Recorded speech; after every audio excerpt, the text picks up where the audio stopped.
our meeting to order. How's everybody doing today? Excellent. How many are Democrats today? All right. Welcome to Cabarrus County Senior Democrats meeting. How's everybody again? We're good. All right. We're getting ready to start. First of all, we're going to call it to order, and then we're going to say what? The Pledge of Allegiance. I pledge allegiance to the flag of the United States of America and to the republic for which it stands, one nation, under God, indivisible, with liberty and justice for all. We're going to have a moment of silence as everybody come in. We're going to have a moment of silence. We're reflecting on our country and all those who fight to defend it. Moment of silence.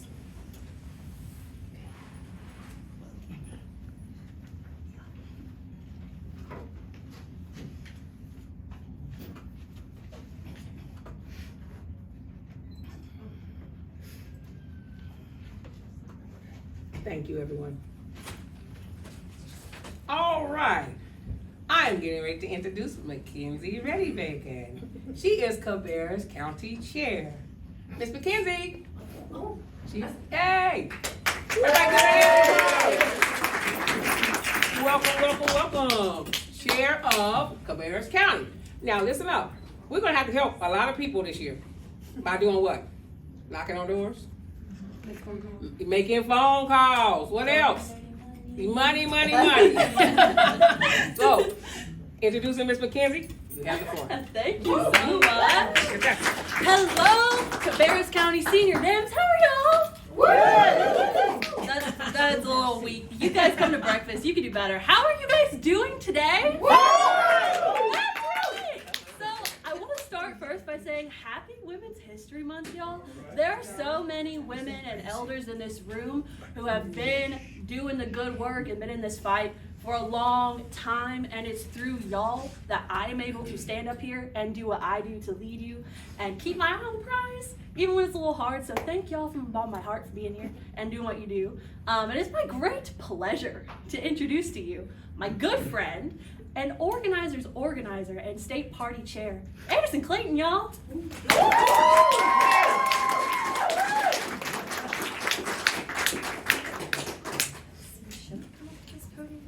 Okay. Hello, all of my Zoomers online as well. Happy to see you all. And hello to the folks in the room as well. I'm so happy to be here. Can we give one more big round of applause to Mackenzie, everyone?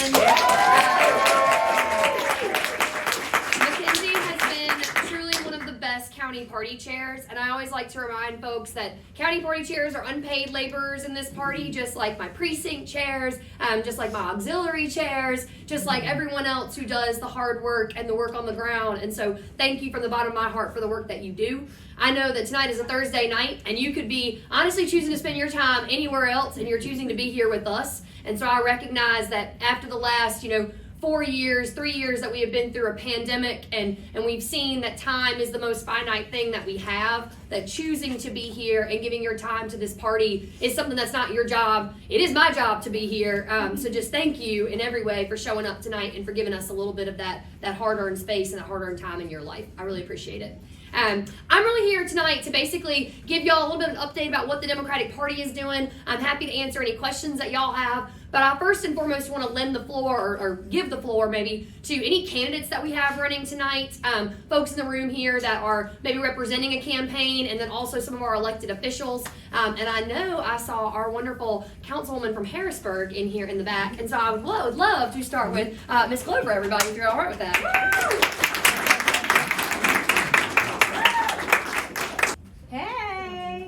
Good evening. I am Latricia Glover. Anderson doesn't know this, but in January I was made the first Black female mayor pro tem for the town of Harrisburg. I didn't right though. That's all right. Listen, so I'm so glad to be here with y'all tonight. I am excited to be able to campaign for our local and state and national candidates that we have this year. It's gonna be a fun time, it's gonna be a tiresome time, and it's going to be expensive, but it's going to be worth it, right? Yeah. Hello, it's going to be worth it, right? Thank you. So, because we have a lot on the line, y'all. We have a lot of work to do. Please take the time to get to know your candidates. Please take the time to figure out in your budget where you're able to make a donation to their campaign, where you can donate your time, where you can donate your talent. Just make sure that we are supporting our candidates in any way that we can. If you have questions about what that can look like, speak to each candidate individually, because every campaign is run differently. And we also have to make sure that we see that helping one person is helping another. And that's all the way down the ballot. So let's just make sure that we are voting responsibly, telling our friends, making sure that we're being patient with people that are kind of leaning, like, I don't really know where I stand in this. Take the time, be patient with them, meet them where they are. Yes. Because I think what happens is we get frustrated because we can't understand why anybody would think differently. But y'all, part of being inclusive, part of being an empath is making sure that you're trying to see from their perspective why they believe they do the way that they do, and then taking that next step to show why you believe and act the way that you do, and then that leads into why you vote the way that you do. So hopefully then in November, we'll have that blue wave that we had years ago. We need it. North Carolina especially needs it. So whatever you do, please do that. Well, the last thing I'll say is finally in Harrisburg, we have budgeted billing. So I want to make sure everybody that lives in Harrisburg, you know about it, you know how to access it. If you do not have internet at home, that is fine. Please walk right into the Harrisburg Town Center. There are people there that will help you get it set up. You do not have to have a debit card on file. You don't even have to have a checking account on file. You can pay any way you want to, and you're still eligible for budgeted billing, as long as you lived in Harrisburg and had a bill for 6 months, okay? That's all I have to say, because I have learned, I have seen, I'm benefiting from, when we organize, we win. Okay? Good evening, I'm Joanne Chesley. I'm running for District 83. Thank you. Thank you for that. District 83 includes Kannapolis and Enochville, Landis and China Grove. People ask me, what in the world are you doing this at this point in your life after you've already been retired for 11 years and playing golf and having fun with grandkids, and then I step into this. But you know, I wake up to NPR every morning, and one morning early last summer, I just got so angry when I would hear the review of what was happening in Raleigh. And it just seemed like every day was something added to that list of things that essentially meant the clock was rolling back. And we can't afford that. We can't let that happen. And it's not that one person can change that, but it's a movement. All of us really have to be in this together. And if we all believe that it's time to stop the supermajority from turning the clock back, then I believe we can win this, no matter how red our districts are. And mine is red. Okay? But I do believe that it can be done. There are a lot of unaffiliated voters. We have to go after that group. When we look at our numbers, if I just use the number of Republicans who I consider active voters in the 2020 election, and if I look at just those who voted in the 2020 election, there are 22,000 of them. If I look at how many active Democrats there were who voted in the 2020 in my district, there are 11,700. Yes, that sounds like way off kilter, and it sounds undoable, doesn't it, to a lot of, I don't believe that.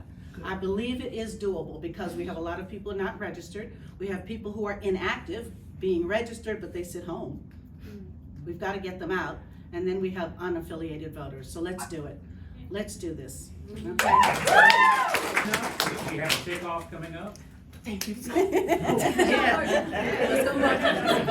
Thanks, Martin. Thank you. Yes, and the kickoff for our campaign is Sunday, March 24th, from 4 to 7 o'clock in Kannapolis. That's at 703 South Main Street. I'll repeat it. So it's Sunday, March 24th. 4 to 7 o'clock 703 South Main Street. Come out and have a good time with us. We'll have good food, we'll have a little music, and some inspirational messages. Let me say hi to Zoom too. Yeah. Hey Zoom, hey everybody on Zoom, and hello everybody out here. I am Kim Sexton Luter, and I am your next senator for Senate District 34. Are you ready to send your neighbor to Raleigh? Yeah. I am truly your neighbor. I am the woman who has lived beside you, who sent her kids through all of the public school systems, who has fought to make sure that her mom, a senior citizen who moved here in her retired stay and worked her entire life, had the health care and the support that she could not get in North Carolina. I am the woman who will go up to school and fight for the issues that my child was having, and then when they fix it for my child, argue with them because I want it fixed for all 35 other children in that classroom, and they would understand, well, why aren't you satisfied, Ms. Luter? We fixed it for Jasmine. I'm like, yeah, but what about all the rest of these kids? So I am your neighbor who is really looking out for you. So send your neighbor to Raleigh and make sure you tell all of your neighbors, if we really want somebody there who's going to be for the people, from the people, a real person, then that person is me. And so I already know that this is the team that I don't need to convince, but as we heard folks say before, those unaffiliated voters out there, we're going for them. We're going for them, and let's do this. Hello, Democrats. Hello. All right. I am Ingrid Nurse, and I stand before you as Cabarrus County Commissioner candidate. District 8. All right. What the commissioner does is we're a 5-member board, and it's 4-year terms. And of course, with that 4-year term, you are going to be establishing a budget and tax rates. Next, we're at a pivotal moment in time where we need strong leadership and diversity. I am passionate about working for the people because my family is in my DNA to work for the people. 200 plus years of military service and our community service alone. So that's why I want to work for you, the community, and be your voice. And if they say something wrong about affordable housing, which they snarled up on when I was in Mount Pleasant, or if they say something about elder care in regards to how can we make it doable and get the right resources, I'm there to fight for you and have those answers for you. I will not ensure, but I will diligently work to make sure things happen according to what's needed. And again, vote Ingrid Nurse. Yes. Hello everyone, and hello everyone online. My name is Yolanda Rushing Campbell, but I will be on the ballot as Yolanda Rushing. This is not an official announcement for my candidacy. Please note that. I am dealing with another issue, but that issue is not going to stop me from being your voice. I am an impacted individual by the system, by the county, and I want to be that voice to fight for you so that you do not have to encounter what I have encountered, what my family has encountered, what my children has encountered. But I can promise you this, my voice will be heard, I will be on that ballot, and I will represent you as county commissioner.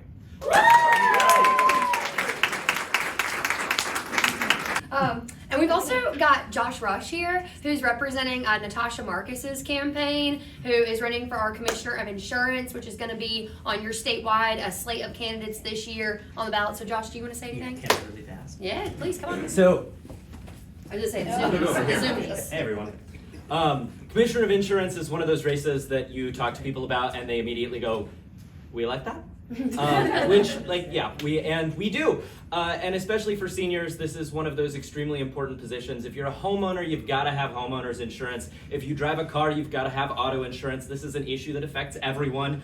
And if you're a senior and you live in a continuing care retirement community, a CCRC, those are also regulated by the insurance commissioner. So you may have seen recently that a large one in Charlotte called Aldersgate is extremely close to a terrible financial disaster that would leave hundreds of seniors who live there without housing, without support, and without any money.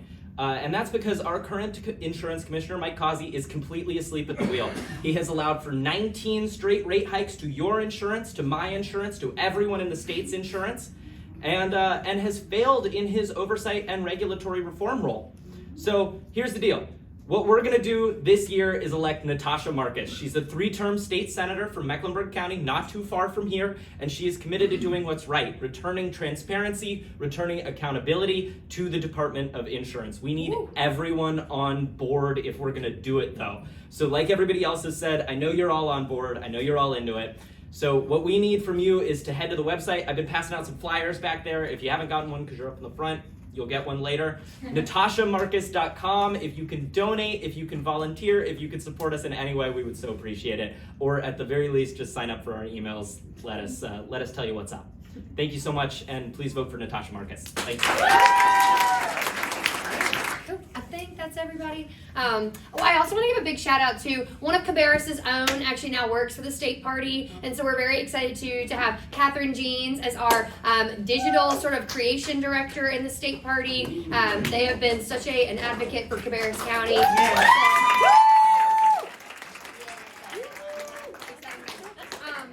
Okay, I think we can get into it now. I am gonna just give y'all a little bit of a brief background on me. I know some of y'all are new here and maybe don't know that much.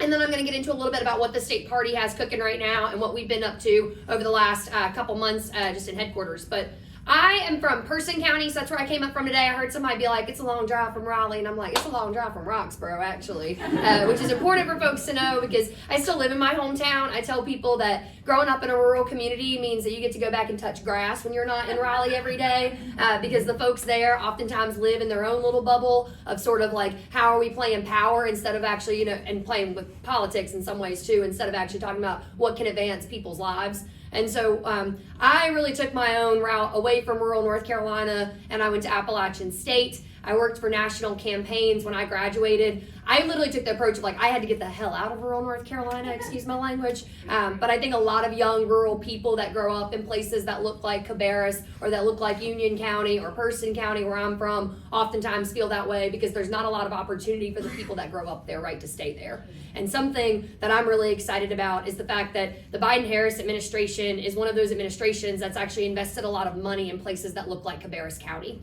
And that's one of the reasons why when people look at me and they say, you're 26, you're the youngest state party chair in the entire country, like, how are you excited to vote for a man that's 80, Anderson? And I tell them that I'm excited to vote for a man that's 80 because a man that's 80 is investing in places that look like where I'm from and people that grow up in places like this. And that's really important for when you grow up in a place that really had, that was, run by propaganda. It was run by the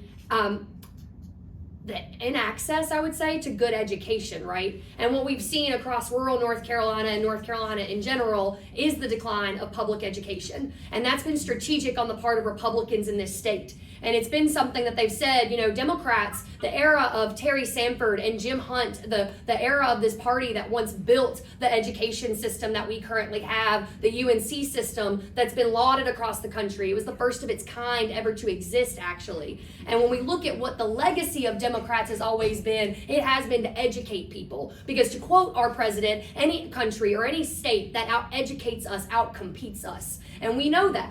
And that's when we got to come from for the fact that North Carolina used to be called, and to quote my good Wesley Harris, who's running for our state treasurer right now, the Rip Van Winkle state. He refers to that a lot when he talks about the economic background of North Carolina. But even in looking at where we've come just in education alone, right, Democrats built our education system in this state. And they did so because they knew that education was the pathway out of poverty. It was the pathway out of looking at places that, like Cabarrus, right, didn't grow anywhere because the folks in it weren't able to, and they didn't have the resources to. And so Democrats took that charge, and we said, we're going to build a state that works for everyone regardless of your geographic destiny and where you grow up. And that's something that Republicans over the last 10 years have taken and tried to dismantle, quite frankly. And they've been extremely successful at it. And what they've done is they've stripped education of money each and every year, slowly but surely, right? To the point now where we've got private school vouchers that are expected to take $4 billion out of our public education system over the next decade in North Carolina. And they're already doing so with private schools like the one in Union County, right? That we just saw all over the news. If y'all have seen that, of the pastor that got up and said that women who come in and are wearing shorts deserve to be raped if they are. And if they're wearing shorts and that he's on the jury for someone that did that, he's letting that man walk free. That's someone that's teaching kids right now and that's getting money from our private school voucher program from our state legislature at this moment in time. That's what Republicans are doing right now in Raleigh. And I tell y'all that because I know a lot of times in a party at this moment, it feels like we're alienating to each other in some ways, and that we can bigger with one another and we need to stay fighting each other. And I'm coming out to all my counties right now because I'm begging all of us to realize what the real enemy is in North Carolina this year, right? It's our Republicans. And it's the folks in this state right now who are trying to strip away fundamental freedoms from everyone in this room. And so what the party has done, what we've taken a really big approach to this year, is that we are going to be the bulldogs. We are going to be the people that punch back a lot harder than what we have, because we've been laying down for a while and we've just been taking it. And we've been saying that we've not been saying what Republicans have really been doing in our state legislature and also to the people in North Carolina. And so we're going to go around the state this year. And we're going to talk about the fact that they are stripping funding from our public schools. That instead of wanting to get health care and better and have 600,000 people maintain or get health care access for the first time in North Carolina, that they fundamentally decided that casinos and legalizing gambling were more important. Gambling with people's lives were what they did last year, and they were okay with that. And Republicans decided that folks in the state that were poor and that were in that coverage gap didn't deserve to get it in time. So folks waited months. They waited years, actually, right, to receive that health care. 25,000 people died in North Carolina last year because we didn't expand Medicaid in time, right? And that's something that people need to know because it impacts, that's your neighbor. Someone up here earlier was mentioning that, right? Like, we've got to get our neighbors back. And I think a great slogan that I've heard a lot is that in order to get our neighbors back, we've got to have our neighbors back. And I think that's extremely important as folks to know that we're standing up for them. So I went back to rural North Carolina. I'm still there. I live in Person County, and I think it's important for folks to know that the Democratic Party is going to be in every single county this year. We have 3 organizers that are on the ground right now for the state party. We're expanding out that program and doubling our organizing team this year, which we're really excited to do. So that 3 will end up going to 5, and then hopefully we'll expand out to 6. We have an organizing director and a training director that's ready to get out here and help y'all be able to figure out how to knock doors and do so effectively, and also include your candidates with them. We were just in Cadaba County, my other C county, in Western North Carolina this last weekend, knocking doors for their school board candidate and their county commissioner candidate, and talking to folks unaffiliated on the doors. And it was really good doors that we were knocking, because it was folks that were saying, yeah, I'm going to vote, but I don't know who I'm going to vote for. I didn't know that we were voting this year, actually. And so we got to do some good voter education, because not everyone is coming to meetings like this, right? We've got to put politics in front of people's faces this year more than we ever have, which means we've got to stop expecting people, quite frankly, to come to spaces like this. We've got to be going to people in places where they are. And that means any sort of community events that are going on already in Cabarrus, something that the party can be at with a clipboard that says, are you registered to vote? Every time you go into the grocery store, if you're wearing a button that asks that question on it, miraculous and wonderful, because I guarantee someone in there is not. We've got to put politics right in front of people's faces this year. And that's what we want to do more than anything, because folks do not have the time to care about it otherwise. We are struggling right now. And one of the reasons why Bidenomics, right, is not working in a state like North Carolina is because we are a right-to-work state. We are still a state that says $7.25 is all right to pay somebody every hour, even if you work at a place like McDonald's or Walmart that we know, based on what they brought in this last year, can afford to pay people way more than that, right? We know that people in North Carolina deserve living wages. And we talk about what's on the ballot this year, what people are voting for this year. You're voting for a state that cares about workers. You're voting for a state that cares about women. You're voting for a state that cares about people's access to the ballot box itself right now. And that's something that this state and that this Republican Party is fundamentally trying to strip us of. And so I just want to say from the bottom of my heart, thank y'all for being here. Because the other thing is that if you have not ever in your lifetime knocked a door, made a phone call, made a donation, done anything that my good old Mackenzie Reedy Bacon said up here when she was up here earlier, I'm going to ask y'all to do it this year. And she's going to ask y'all to do it this year. All of these candidates are going to ask y'all to do it this year. And I need y'all to do it this year. Because this year is all that we have. And whether or not y'all want to believe that, I feel that. And people all the time ask me, they're like, Anderson, where do you get the energy? Where do you get the motivation? Like, you're everywhere, you're doing this, you're doing that. You know, you got too much energy, girlfriend, for everybody. And I get that, I do. but I feel the urgency of the moment that we're in more than I ever have before. And it feels worse than it did in 2016, y'all. It feels worse than it did in 2020, y'all. It feels worse this year. And it's only going to get better if I've got more hands getting involved with it to make the load feel lighter, to make it feel like it's not just on the backs of young people this year to make what's going to happen in North Carolina happen, that it's on all of us. And it's not just on the state party, it's on every single person in this room to take someone by the hand and pull them to that ballot box this year. Because I know that every single person in this room knows at least one person that didn't vote in the last election cycle, that didn't vote in the municipal election cycles, that didn't vote in 2020. I need y'all to go grab them. And then if you don't know where they are, go find them. Go knock a door and go grab them somewhere too. And that's what we have to do this year, y'all. So I just really appreciate you taking the time, listening to me, giving me the time to get up on the soapbox. But I'm happy to take questions right now too, because I feel like everybody's got them. So, yeah. Hey, I got a couple real quick, some that were sent in. You talk the urgency. I did get into canvassing. I love it. I love getting out the vote and whatnot. But now I have the concern that you mentioned about the voter suppression. How much do we have to be concerned right now? Because you hear that all the time. We got to purge the voter rolls, and then it wipes out all these people, or they're changing the rules, or I mean, is that something in this election cycle? Is that what you're seeing is happening right now, where they're trying to purge rolls or shut down early voting, or what can we expect? Because I'm ready to get out there and get people to the polls, but if we've got another force trying to take away those votes, how do we work together on that? So one thing that the state party is having this year, we just hired a new director of voter protection. Her name is Kat Lawson. She's a former Duke professor. Yeah, and someone that I'm really excited to have on board because she's very serious about the first line of voter protection is our Board of Elections and ensuring that our Board of Elections directors and also folks that are working the polls that go in as poll workers this year that also are registered as Democrats, honestly, because we do have regular people working the ballots, right? And that's something that I think a lot of folks oftentimes forget. So I'll tell that story in a minute, but Kat Lawson's amazing, and she is going to be able to come in and do voter protection training for all of our counties. She is also going to make sure we've got poll watchers at every single polling location. We have a volunteer group of lawyers this year that we've actually assembled who have done voter protection for the state party in the past. So everyone that has collective and institutional knowledge from years previous of how election cycles have worked, but also where certain counties have been problems before, right? Specifically looking at places like Bladen County, where you had certain ballot boxes that did not end up actually getting to the Board of Elections on time, even during primary election season this year. So we did get certain calls into our voter protection hotline. The hotline is really important because the hotline goes directly to Kat's phone, and so she answers it at any point in time during the day. We also have that volunteer lawyer team that takes turns answering the hotline too.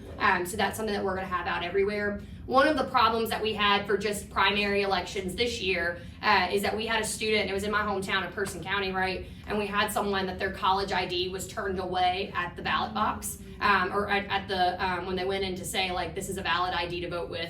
And that person, that poll worker, right, had the list of all of the IDs, missed PCC at the bottom because it started with a P and they didn't look at the last page of the list, right? And so, Republicans have put in these laws, right, because they are trying to make it harder for everyday folks that are working these polling sites. And they're disenfranchising people without even knowing it, right? That poll worker didn't want to turn someone away because they didn't have the right ID, but they were just I don't see this on the list, I don't think it counts, and they didn't want to do anything wrong either. And so it's if someone doesn't know their rights when they go into the ballot box, that is our problem, right? And so what we need to make sure we have this year, and what we learned from that incident in our primary elections, is that we need to be on every college campus this year with a sign when their college ID counts for a valid ID, and say your ID counts as a valid ID regardless of where you go vote in North Carolina this year. Because if you're a student at Chapel Hill and you vote in Wilmington, but that Chapel Hill ID counts it's valid in Wilmington too, right? And so folks need to know that. And voter education, y'all,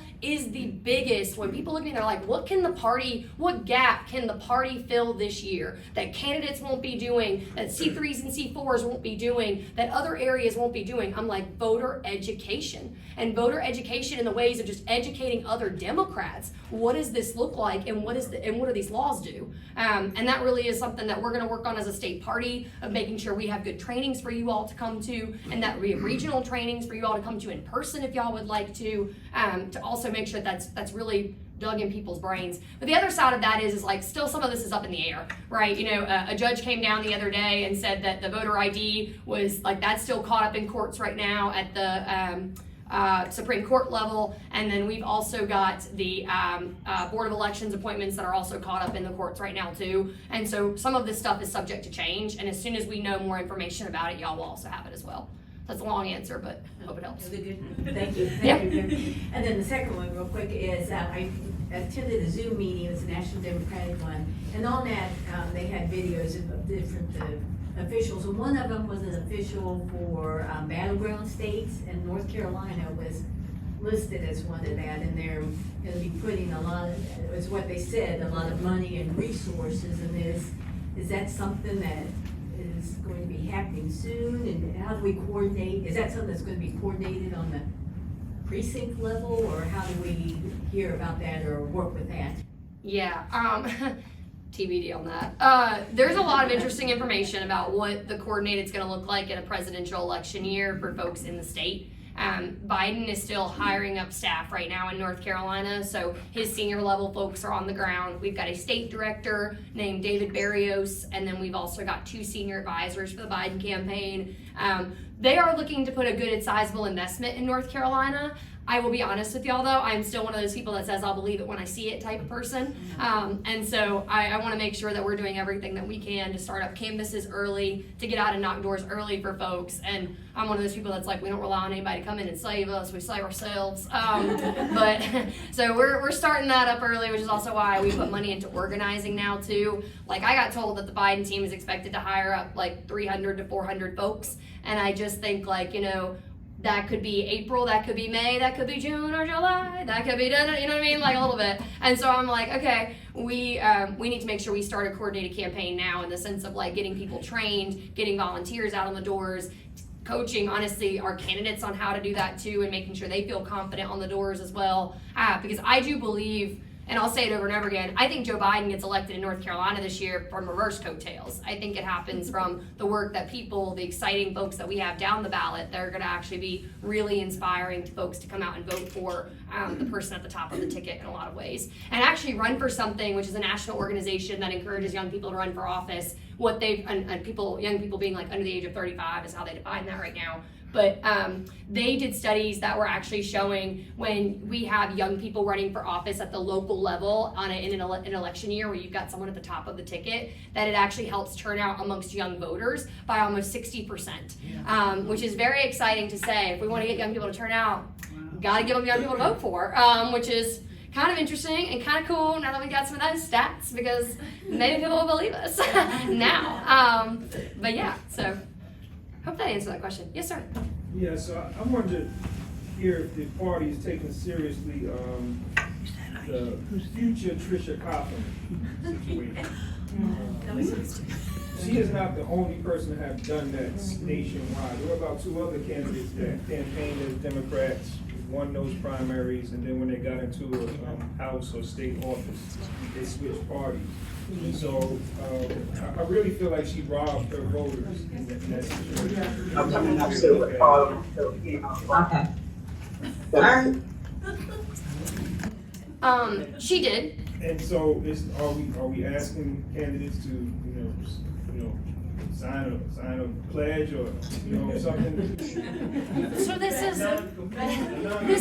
the funny thing about a pledge. You would think that like your pledge would be when you take your oath of office that you're not going to lie to people about what you're going to go in and vote for. What I will say about Tricia Cotham that I think is relevant and important just for how she got into office is the origin story there. Not a lot of people know that the House caucus actually had someone else recruited in that first primary against her when she ran in 2022. So fun fact, Tricia Cotham had started in the General Assembly in 2015. She had gone out of it, right, because she said, oh, gotta go raise my kids, gotta go do my mom thing, I'm gonna go out of here. And we were like, all right, cool, thanks, girlfriend. Like, she gave her abortion speech on the floor, right? She had done this really big, grandiose moment that she had, and then she said, I'm gonna go out of office. Okay, so between the time of 2015 to 2022, what Tricia Cotham was doing was lobbying for none other than charter schools, right, everybody? Okay, so it makes sense in a little ways. And then in 2022, she decides, my kids are grown, I'm gonna go back in the legislature.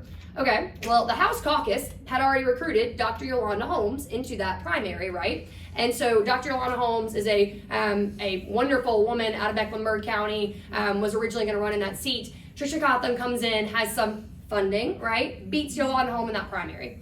Well, the caucus has no reason at this point in time to assume any bad or ill will intention from this person. She's been a Democrat before, been in the legislature before, right? Like, her record, everything would assume to tell you, like, a good faith Democrat. And so gets in there, and the first bill that she introduces as a Democrat, right? A charter school bill. And that was the first sign. And then people started to say, we're not dealing with the same person that we were back in 2022, right? And then she switches parties. And so, I mean, could we see that coming? Probably not. And like, could we gotten more involved with that race? Probably. But also, as y'all know, the party tries to not get involved with primary races. It's one of our big things that, like, really wish we could do a little bit better job at it sometimes. But like, it's something that we have really tried to stick to. And I think that also became a problem in that. But also, she had funding that came in from places like DC, which I think if we had a better grip, and this is something for the national party apparatus that I wish, and not like national party, but even just national like donor and organization group perspective, is like asking on the ground what's going on before you're sending money and endorsements into something is also helpful, and they tend to not do that either. But what we did this year, I mean, I would be very, very shocked if you found a Tricia Cotham anywhere in any of the classes of the House or Senate races that we have in North Carolina. We tried like hell to make sure we did not. I think the only people that we still have that are in some of those seats might have been people that won primaries, honestly, on that election night. But there was a lot of people that did try to primary bad faith Democrats this year that hadn't voted with the caucus, and there was an effort at least made in that capacity from a lot of people within those communities too. So we're going to keep trying and going to try to make sure that does not happen, but we did vet people at least that we recruited to run this year for the state house and senate races. This weekend was really hard. It prevented a super majority, and then she just flipped us and all out. You know what though? You know what? Some good things on that too that people I think need to know. Tricia Cotham, we held it by one seat. The state party in 2022, Sherry Beasley, right, who should be our United States Senator right now, she won 5 House districts that we lost as a party by 500 votes or less. Because of the drop-off, right, from her race down ballot. And this is why I'm telling people, like, the party this year is taking a very big approach of, like, you start with the bottom of the ballot. You start with the back of the ballot. You vote the whole slate. Because, like, I need people to understand that drop-off is what's happening, and that's what's killing us in these state legislative races. Because it wouldn't have mattered, honestly, right? Tricia, even if she had switched parties, if we had those 5 Democrats. And those were people like, Brian Farkas out of Pitt County, who is one of our only Eastern North Carolina Democrats that we still have in the state legislature. Senator James Galliard was one of those people, right? You're looking at Linda Cooper Suggs from our state house.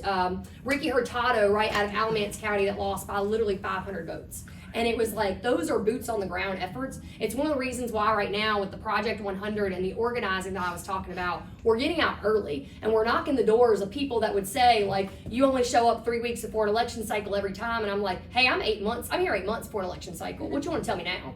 And I'll be back another time before that election cycle happens. Like, I'm gonna knock your door every time. I'm gonna bring a candidate back with me one more time. And like, I'm gonna show you that I care about your vote too. Because that's something else that people in this party need to understand is that, like, yes, we got to chase unaffiliateds. Yes, we got to chase folks in that middle ground that, like, you can't reach. I got to chase Democrats in North Carolina, though, y'all. Like, Joe Biden lost this state by 74,000 votes, and he lost it because Democrats didn't turn out to vote. Our own people did not turn out to vote. And that's what we got to motivate this year. And we got to go, we got to say, I care about you. I care about you. You can tell me all day long you don't care about me, but this party cares about you. And we got to get you back in this. But that's going to take a lot of time. Yeah. And I also understand that might not happen in an election cycle either. And that's a hard pill for people in North Carolina to swallow. But I know that folks like in Cabarrus County, right, where you've had to fight for every bit of ground that you have gained, right, we are not people that give up easily. What are the questions y'all got? Yes, sir? Well, kind of a question or a point. One of the things that I've noticed, even during the primary, is we didn't have a lot of Democrats at the polls. watching what's going on, and I'm kind of lost. If you're a precinct president, can you actually work the polls? You can't. I mean, there's a lot of questions about, in general, who can work the polls if they have a position within the Democratic Party. So I think a bigger education on that is needed. We can do that. We can definitely do that. And Kat can also talk to folks through it. I will say, because we had less competitive primaries this year, we did not have as many people obviously out at the polls everywhere. I hope in the future we can change that, to be honest, like as we grow and as like hopefully when we start in 2023, we started in 2023, right? We're never gonna stop until we have a blue North Carolina in some of these ways, right? Like all gas, no brakes in that sense too. And that's what we're rolling with right now, everybody. But I'm kind of like, we're gonna get better. Like, and that's the thing, I say it of like 2023, like we contested 1,100 out of 1,600 municipal races. 2025 is every single one of them, you know what I mean? Like we gotta build, y'all. We gotta build. And that's hard to do. And I think it takes a lot of resources, it takes a lot of time. And so one of the things too that I got told was like, we had no yard signs out any of the precincts for the primaries. And people were like, where are my Democratic yard signs? And so all my Council of State candidates, I was like, are y'all gonna be able to afford the 2,600 yard signs to go at every single precinct across the state? Or does the state party have to do that for y'all? Like, what are the things that, oh hell, I can see myself now. Like, what are the things that are gonna be, like that are the things that we need to cover versus things that the actual candidates are going to be able to cover, and how can we be the most supportive of that? And then also looking at working with the coordinated campaign to ensure that like one of the things that we really want them to do this year is we want them to buy the really nice door hangers so that in every county we can also go in and like put our own slates of like county civic slates and the door hangers, and the state party can help with those and like paying for those. But the thing is like we just need the coordinated to buy the actual nice hangers. So there's certain parts to this that like we're still meeting with. I don't know, a lot of y'all were like, what the fuck did you say, Henderson? But like a little door hanger, it's important. You'll get it later, and all that jazz. But little things like that. I don't really know if that answered that at all, but let me know. Let me know. What other questions? Yes, ma'am. Talk about the Democrats as bulldogs. I want to hear more about that. Yeah. So one thing that we're doing this year is like we're gonna have we're doing a rural press tour throughout North Carolina. So we're starting mid-April, and basically I just want to go out to every county and I want to arm them with like honestly the statistics, right? Like how many people in this county got health care for the first time because of Medicaid expansion? That was from what Democrats did. What's the number of dollars that your county is losing right now because of private school vouchers coming in this year? How much money is it taking from a place like Cabarrus County and giving it to Mecklenburg County instead, right? Like, what's the number of federal infrastructure money that Cabarrus got and Kannapolis and every other city in this county, right? Making sure that folks know, like, the city and the county both got infrastructure money. And what's the price tag that you can put on people in this county right now? Because there's a number associated with all of it. And that's something for you all and for me as someone that I want to go out and I want to meet with every local newspaper that will have me come into their office this year and sit down and give them those data points and talk to them about this stuff, because I think it's important, right? Like Democrats can say, we care about your education, we care about your health care. Republicans don't. We care about your pocketbooks right now. We care about the future economies that you're going to have in your communities. Republicans don't. And like that proof is in the data. But I also know it's hard right now for people to be able to go through 1,000,001 spreadsheets that's out there from the federal government and be able to actually find like where did infrastructure money go in your community. And a lot of times, right, if your county commissioners and your city councils are Republicans, it ain't going anywhere yet. They're still sitting their asses on it, right? And that's the other part of it that I want to go out there and arm people with is like, y'all need to be going and like, the power that I can give to these small rural counties right now, especially these red rural counties, is like, you can go up at a public comments meeting, at a county commissioner meeting, and hold out your hand and just be like, where's my money? And they should be able to answer that question. And if they can't, like, I think it's putting the screws to people in some ways of like, this should be happening right now. And the American Rescue Plan funds were supposed to be post-pandemic rescue funds. Like they were supposed to help a community. And what did they do here? How did you impact anything in this county with that money? I mean, and that's part of like one thing that we've got to get better at, and something that I want for the party to be a sort of place to eventually, right? This is like your long-term phases of civic engagement and people understanding how government really works, right? We don't have a good, fully funded civic system in North Carolina right now, and that's a big reason why young people, while a lot of folks are disengaging from politics in general because they don't understand the system itself or how to do it. And so part of what we have to do this year, along with voter education and in the future, right, is make it so that people understand how government is supposed to be working for them.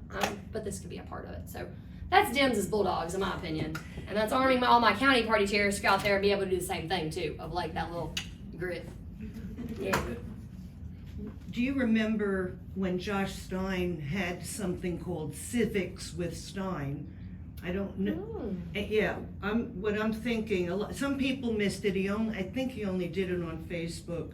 But you have such a huge following, not just here, but I mean, you know, you've been on every major talk show.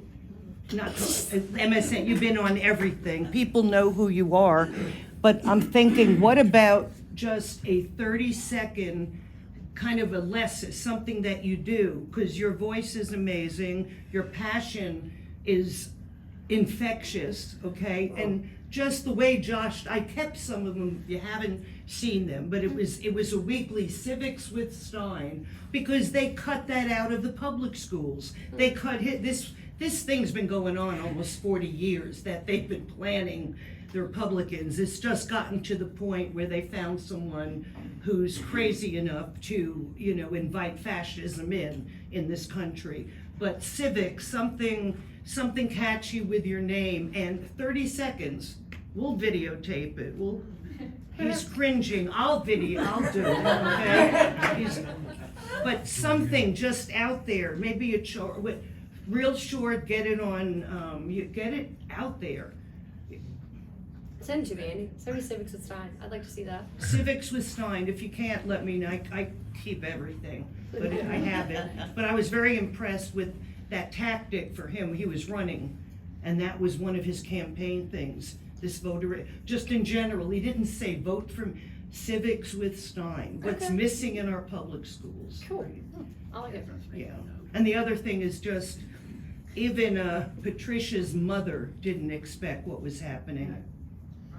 Yeah, but Pat Collins lost that seat. I had no clue either.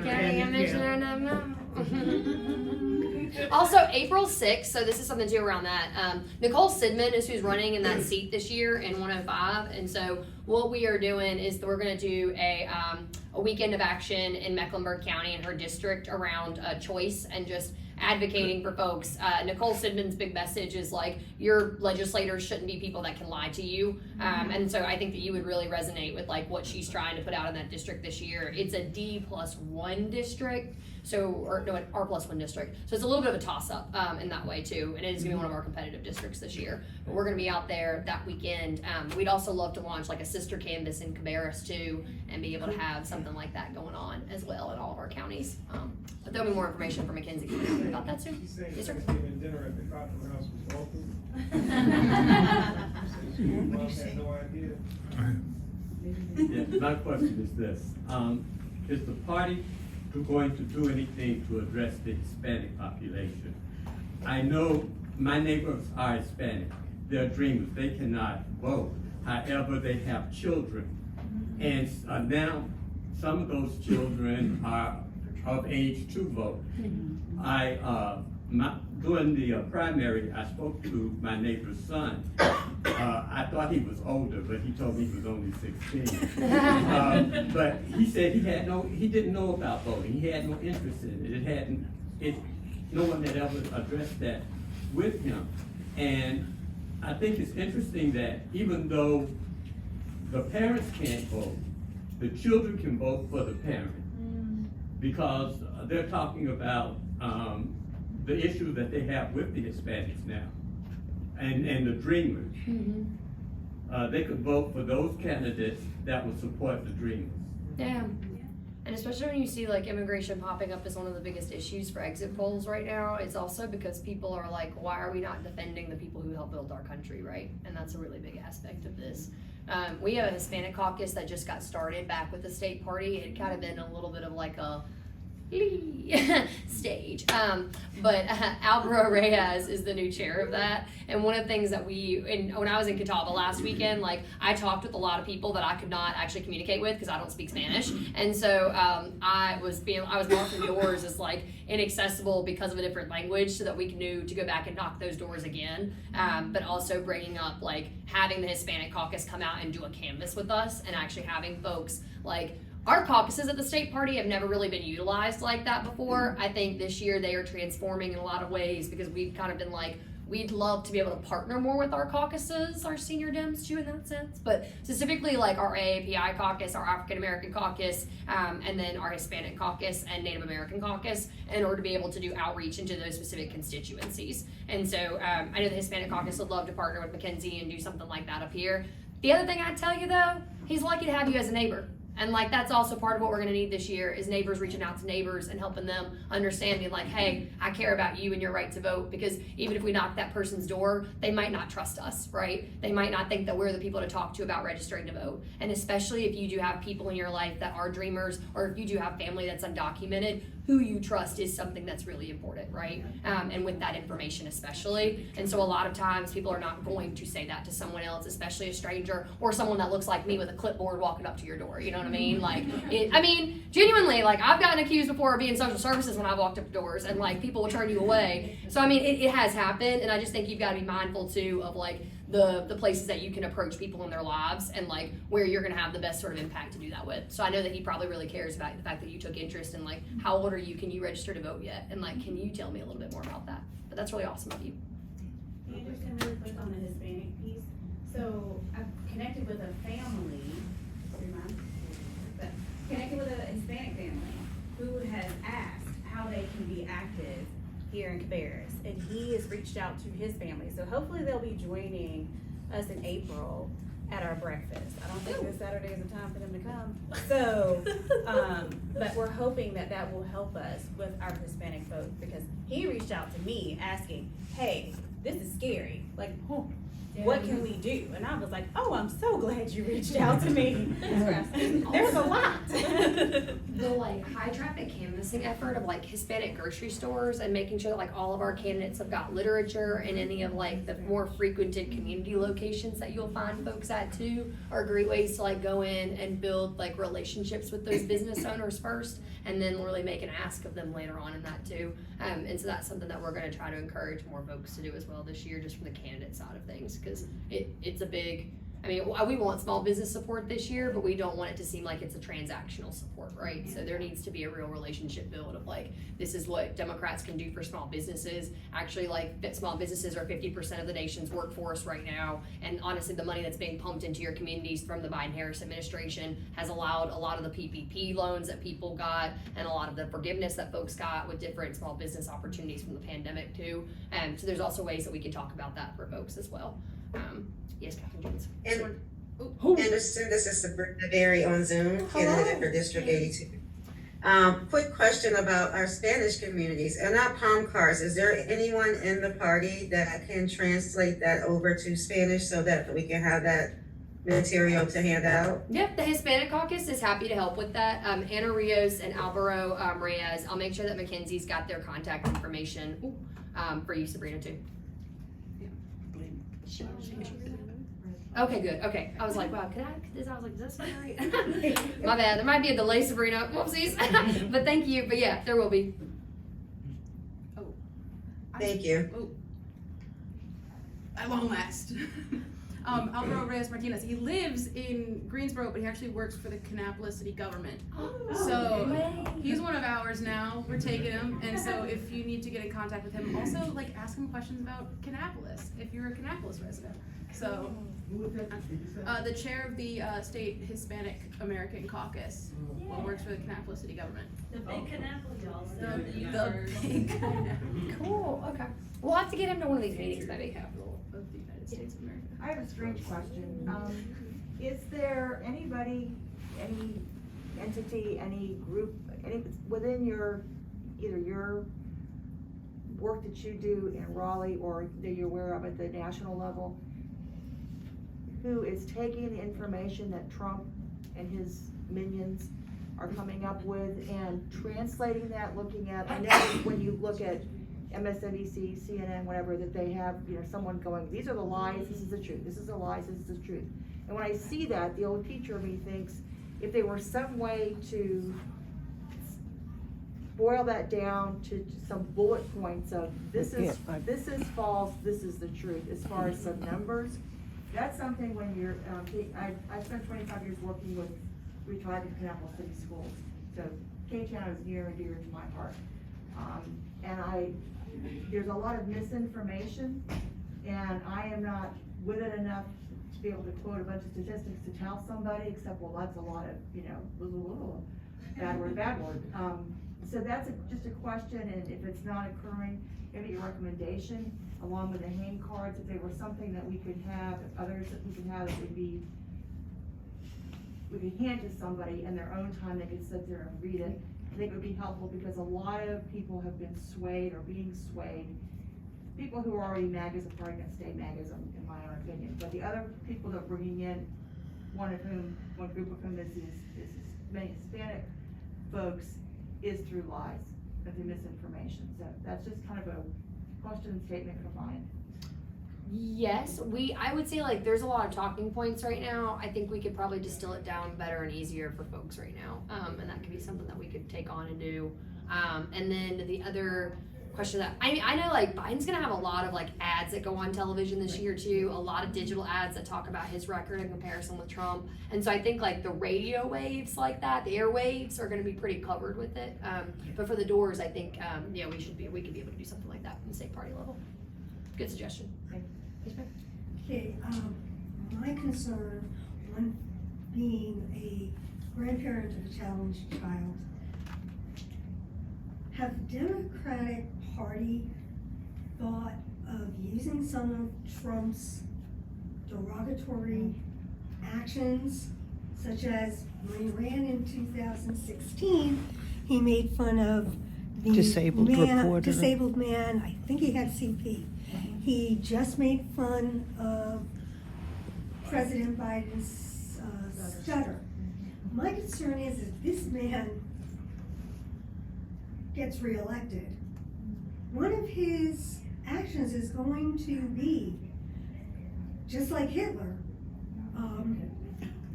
take away funding for special needs. And round them up. I mean, that is a concern. This man is not just a fascist, but I hate to say it, he's the reincarnation of the man we do not want to mention. I did. He's scary. I mean, he did say on day one he will be a dictator. These are things that, from my perspective, the Democrats need to put in people's faces. It's pretty scary. I think they are, to be honest with y'all. And I mean, I would say that we come on very strong about being the anti-Trump party. To the point where I would say I'm a little bit like, yeah, I agree, but I'm almost like, what are Democrats gonna do? It's gotta be a little bit of both but I mean, I think Trump or Joe Biden already hit on the fact, like, that's why he was with that little boy the other day in, I want to say Wisconsin, where he was the guy, the Harry, that wrote him that letter the first time that he ran about Harry's stutter, and that Joe Biden made him feel like he was okay. So I mean, like, he is talking about it, and I mean, he will continue to talk about it. I think CNN and MSNBC will continue to talk about it. The way that it's going to get out in front of people, though, that are everyday folks, or if you put it in front of their faces. And I think that that's something of, like, is there a way to get a group of disabled folks together, or people that like people with disabilities that really care about advocating like that, to maybe meet with a representative or an organizer from the Biden campaign when they get on the ground here too, and like, what are ways to organize around that and help educate people, even if it's just in like any of the Facebook groups that are for, parents with kids that have disabilities, right? And like targeting these places where we could be organizing right now around these things, because Joe Biden can't be everywhere. Like the state, and to be honest with you, the state party can't be everywhere. Like, we're gonna have a limited number of resources this year besides the people in this room. And that's gonna be a lot of things. Like, we're hoping to pump out the talking points, the like comparisons for everybody, but some of that also needs to be, and the state party's happy to do it too. Like I'm sure the organizer, and I'm gonna let Mackenzie talk a little bit more about that and what that's gonna look at, like Murals County conventions and stuff like that later on.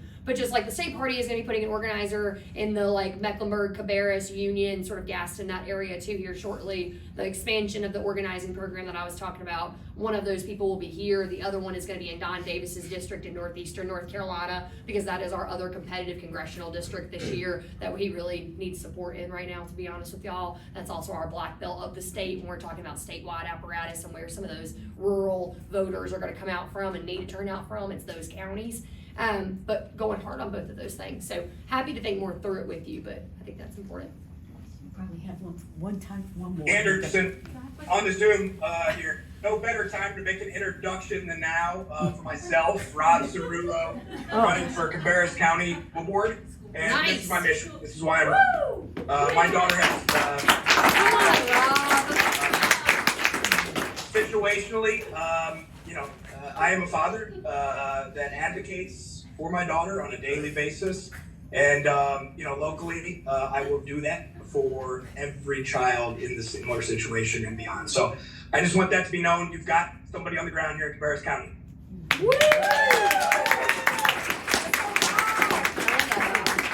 I hope you're also in the Facebook. I hope you took that seriously. I really do think that Facebook organizing is something we got to get back to. I know that sounds really cliche, but anyway. Other questions? And you have one more. We have one time for one more. Oh yeah. My question is, can you tell us a little bit about conversations you may have been having with state parties in the other Deep South states? I don't know if we count as Deep South, but particularly Tennessee. Is there anything you can tell us about what's going on in Tennessee? Gloria Johnson is running to represent Tennessee this year in the United States Senate. We're really, really excited about her, and she's taking on, if y'all remember, Marsha Blackburn, terrible human. And then also you've got a lot of just like really cool progressive young people that won their state legislative seats going into this Tennessee state legislature this year. A good friend of mine, Afton Ben, is going to be one of those, or is one of those. And then we had State Representative Justin Jones, that was actually from Tennessee, that came through North Carolina. He's going to be back this year. We're looking at some more opportunities to bring him through and to do more events. And then really the thing that I have been pushing at the national level for North Carolina is the fact that the national party right now, people look at it and they say, black and brown voters feel like their votes are being taken for granted. They feel really disaffected from the party. Like, why is that? You know what I mean? You get all these questions about that. And I tell people all the time, I'm like, because the national DNC right now, their big interest and their big motivation is to get to 270, because what does that lead to? A Democratic president, right? You know what the South does not really help with or contribute to much at all? That 270 number, y'all. Like, let me just tell you. Besides the two states, right, we sit in one of them, North Carolina and Georgia, right? And when we're looking at this year, the two southern states that Joe Biden is looking at, North Carolina and Georgia. North Carolina more so, because we're the state that's actually winnable this year. Y'all keep that pumping out, that message going for me. We're the one that's actually winnable this year. But the other part of that is 55% of black people in general live in the South, right? The DNC's annual budget, less than 8% of that goes to state parties right now. When y'all think about why do black voters feel like their votes are not being valued, they're not being actually invested in, I'm like, because they're not.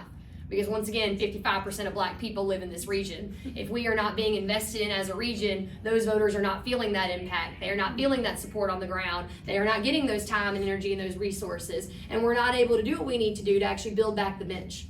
And so when I talk about the South and North Carolina, I'm like, the future of the Democratic Party runs right through where we're sitting right now. Yeah. And that's a very exciting thing for when you look at the next 20 years of what this party looks like too, because it does look like states like Tennessee and Louisiana and Mississippi and Alabama and Florida and Texas and Arkansas and every other southern state in between that we can put in there. And it's a regional effort, because what I've oftentimes told folks too is that North Carolina is getting the limelight this year because they think we're worth it, right? We didn't get it in 2020 as much as we should have. And that's something of that, this whole thing of that we can pick and choose which southern state to invest in is important, or which one that we don't need to this year, is a thing that I feel like we need to challenge every time with this national apparatus. And it's something that I'm trying to build the network of the southern state parties to be able to do that too. Because I want to be able to go in after 24 ends, and I want to be able to go to the DNC, and I want to be able to say, we want 25%.